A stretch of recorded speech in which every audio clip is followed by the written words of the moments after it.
এখন বাজে দুপুর 1টা আর আমরা ঢুকে গেছি ডায়মন্ড হাবড়া। আমরা চলে এসেছি ডায়মন্ড হাবড়াতে। আর এখানে রিসর্টে ঢুকেছি, ঢুকেই রুমে যাইনি, কেননা যেহেতু টাইম হয়ে গেছে 1টা-1:30 বাজতে যায়। মেয়েকেও খাওয়ানো হয়নি, বাবানও খায়নি, আর মাসির মেয়েরও বাচ্চাটা রয়েছে, ও এখনও খায়নি। তো তার জন্য এখন আগে রেস্টুরেন্টে ঢুকেছি খাওয়া দাওয়া করতে, খাওয়া দাওয়া করে তারপরে রুমে যাব।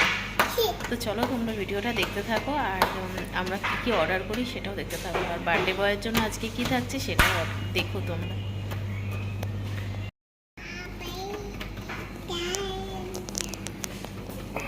শোনো না, মেইন কোর্সটা একটু বলো না, কী নেওয়া যায়? পোলাও সহ কী ভালো লাগে? পোলাও চিকেন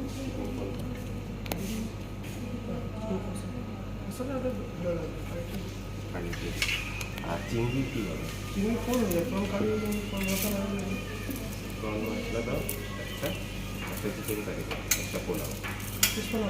হ্যাঁ পোলাওটা কত কিছু রানিং নিয়ে এসো।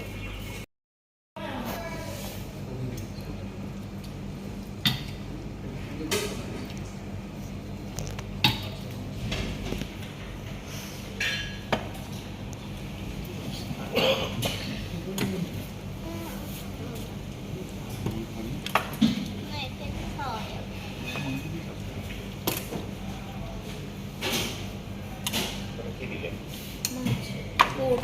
চিংড়ি মাছ আছে। এটা ছিল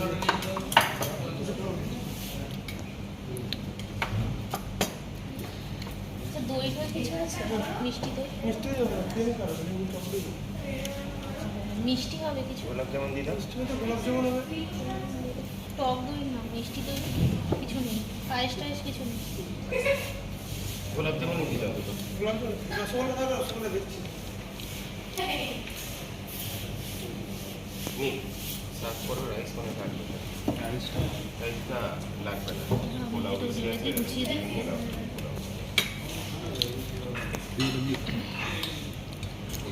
একটুখানি বলে দিই আমি কী কী আছে, উঠে দাঁড়া।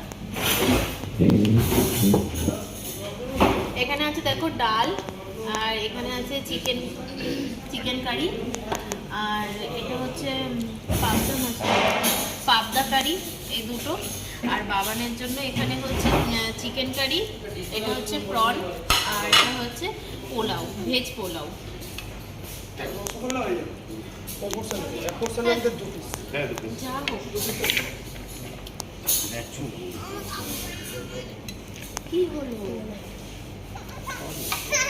ও যা খেতে চাইছে দে না। কেটে দেবো।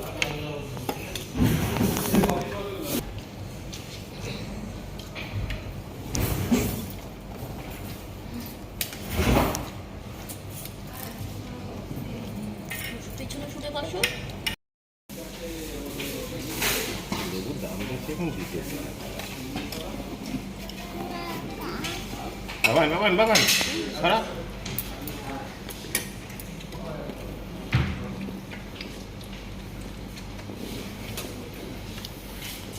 বসো। পাঁপড়টা ফেলে দিল, আমাকে দেয়নি খেতে, ভাত খালি। আচ্ছা কী হলো? পোলাওটা তুমি না না না, আমি পরে নিচ্ছি, খাও না তোমরা। এটা নাও, মাছটা নাও। আমরা খাওয়া দাওয়া হয়ে গেছে, এবার আমরা যেখানে খেয়েছি বললাম সেখানেই আমরা থাকবো, সেই হোটেলেই। তো আমরা এখন সেই হোটেলে যাচ্ছি রুমটা দেখতে। রুমটা দেখে এসেছি, আর দেখে এসে আমরা রিসেপশনে বসে আছি সবাই। আর রাজীব ক্যামেরাটা করছে, আর ওই দেখো মৌসুমি মেয়েকে নিয়ে বসে রয়েছে, ঐশীকে নিয়ে। আর দাদা ভাই রিসেপশনে কথা বলছে। একটু হয়ে গেছে, আমরা এবার রুমে ঢুকবো। আর চলো রুমে গিয়ে একটু ফ্রেশ হয়ে নিই, তারপরে হচ্ছে তোমাদের সাথে আবার কথা বলছি, কেননা অনেকটাই টায়ার্ড, অনেকটাই বেলা হয়েছে।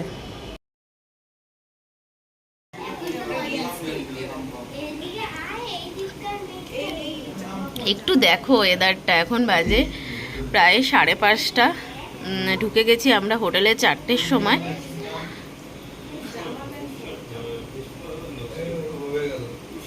আর রুমে এসে গেছি, আর হোটেলে ঢুকে হচ্ছে মেয়েকে একটু ঘুম পাড়িয়ে দিয়েছিলাম, কেননা মেয়ে না ওই ঘুমটা ঠিক মতো হচ্ছিল না, তো যার জন্য আমি ভাবলাম কি একটু ঘুম পাড়িয়ে দিই, তাহলে কি হবে সন্ধ্যাবেলাটা একটু ভালোভাবে আনন্দ করতে পারবে। কেননা মেয়ে গাড়িতে সেই ঘুমিয়েছে, সেই উঠেছে, তারপর থেকে তো হোটেলে ঢুকবো। তো যাই হোক, আমাদের রুমটা একসাথে আমরা নিয়েছি, মানে তোমার হল রুমের মতো একটা নিয়েছি, সবাই একসাথে থাকবো বলে। দেখ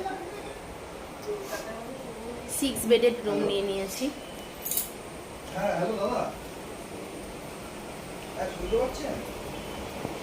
আর মেয়ে দেখো এখানে ঘুমাচ্ছে। হ্যালো হ্যালো করে কেটে গেল, কিছু শুনতে পাচ্ছেন না। অনেকক্ষণ হয়ে গেছে মেয়ে ঘুমাচ্ছে, আমিও একটুখানি শুয়ে পড়েছিলাম। আমি এই মাত্র উঠলাম, এবারে বাইরে যাব।